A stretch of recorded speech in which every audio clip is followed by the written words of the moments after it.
Hello दोस्तों, कैसे आप सभी। उम्मीद करता हूँ कि आप सभी अपने घर में सुरक्षित व खुशहाल होंगे। दोस्तों, आप सभी ने ताजमहल के बारे में सुना हुआ। ताजमहल को अपनी आंखों या फिर किसी वीडियो में तो ज़रूर देखा होगा।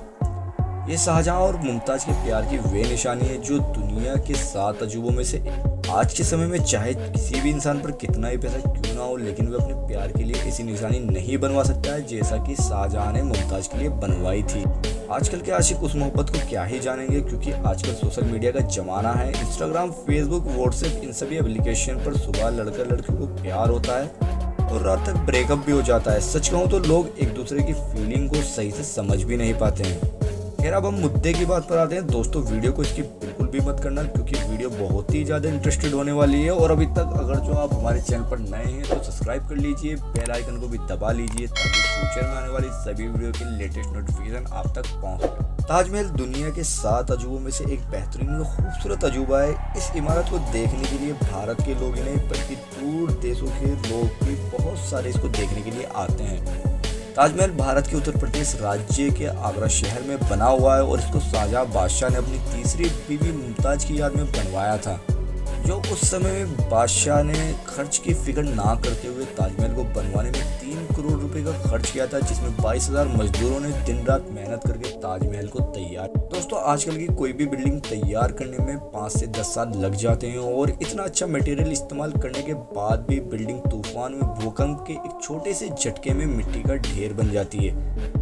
लेकिन आज ताजमहल को 350 साल पूरे हो गए हैं। इतनी प्राकृतिक आपदाओं के बाद भी ये इमारत बिल्कुल सुरक्षित है। आखिर ऐसा क्यों है, आप सोच रहे होंगे कि आखिर इसमें ऐसा कौन सा सीमेंट में मटेरियल लगा हुआ है। तो दोस्तों, मैं आपकी जानकारी के लिए बता दूं, ताजमहल किसी सीमेंट से तैयार नहीं है। हैरान होने की कोई बात नहीं है, इसके पीछे भी बहुत सारे रीज़न है जो कि आप इसी वीडियो में जानेंगे और हम आपको बताएंगे। पहले तो मैं आपकी जानकारी के लिए बता दूं कि सीमेंट का आविष्कार 1811 में जोसेफ नाम के व्यक्ति ने किया था। 13 साल की कड़ी मेहनत के बाद सन 1824 में जोसेफ का ये सीमेंट का फॉर्मूला आखिरकार सफल हो ही गया और इस पहले सीमेंट को पोर्टलैंड सीमेंट के नाम से जाना गया। अब आपको बता दूं कि शाहजहां बादशाह ने ताजमहल का निर्माण सन 1631 में शुरू कराया था। तो 193 साल बाद सीमेंट का आविष्कार हुआ। तो अब आप सोच रहे होंगे कि आखिरकार जब इतने सालों बाद सीमेंट का आविष्कार हुआ तो फिर ये ताजमहल कैसे बना। तो चलिए हम आपको बताते हैं कि आखिर बिना सीमेंट व ताजमहल की नींव इतनी मजबूत कैसे है। और उस समय सीमेंट व सरिया तो बिल्कुल भी नहीं था जिससे ताजमहल की नींव रखी जा सकती। और बादशाह शाहजहां ये चाहते थे कि ये इमारत इतनी मजबूत होनी चाहिए कि आने वाली पीढ़ी इसको मोहब्बत की मिसाल समझे। दोस्तों, जहाँ बड़ी बड़ी बिल्डिंगों की नींव बड़े बड़े पिलर व सरियों पर रखी जाती है, वहीं ताजमहल की जो नींव है वो किसी पिलर पर टिकी हुई नहीं है बल्कि लकड़ियों पर टिकी हुई है। क्यों दोस्तों, आप भी चौंक गए ना। मुझे भी ऐसे ही झटका लगा था, आखिर ये कैसे मुमकिन हो सकता है। क्योंकि ये जो लकड़ी ताजमहल की नींव में लगाई गई है ये कोई आम लकड़ी नहीं है बल्कि ये आबनूस की लकड़ियाँ हैं। ये लकड़ियाँ पानी में डूब जाती हैं, इसीलिए इन लकड़ियों से नाव व शिप नहीं बनाई जा सकती है। दोस्तों, ये लकड़ियाँ जो है यमुना नदी की नमी को सूखती हैं, क्योंकि अगर इन लकड़ियों में 30 से 40% नमी बनी रहती है तो ये लकड़ियाँ पत्थर से भी ज़्यादा मजबूत हो जाती हैं और लकड़ियों में दीमक भी नहीं लग सकती है। दोस्तों, ताजमहल की सुंदरता के लिए इसके अलावा ताजमहल में अकीक, फिरोजा, सुलेमानी आदि का भी प्रयोग किया गया है। ये तो हो गई दोस्तों नींव की बात। अब बात करते हैं इसकी ऊपरी इमारत के बारे में, जो कि बहुत ही खूबसूरत संगमरमर से बनी हुई है। इसकी खूबसूरती को देखकर लोग हैरान हो जाते हैं। तो जब ताजमहल को बनाया गया सीमेंट तो था ही नहीं, तो फिर ऊपरी मंजिल यानी पत्थरों और दीवारों को किस तरीके से जोड़ा है, तो ये भी हम ही बताएंगे जनाब आपको कि किस तरीके से पत्थरों को और दीवारों को उस समय पर जोड़ा गया और कौन सा मटेरियल इसमें इस्तेमाल किया। दरअसल ताजमहल के पत्थर और दीवारों को जोड़ने के लिए एक खास लेप का इस्तेमाल किया गया है जो बना है स्पाइन, चिकनी मिट्टी, गुड़, दालों, गोंद व राल से। इसी सारे मटेरियल की मदद से इन दीवारों और पत्थरों को आपस में जोड़ा गया है और इनकी जोड़ की जो ताकत है वो इतनी मजबूत है कि सीमेंट की ताकत भी कुछ नहीं है।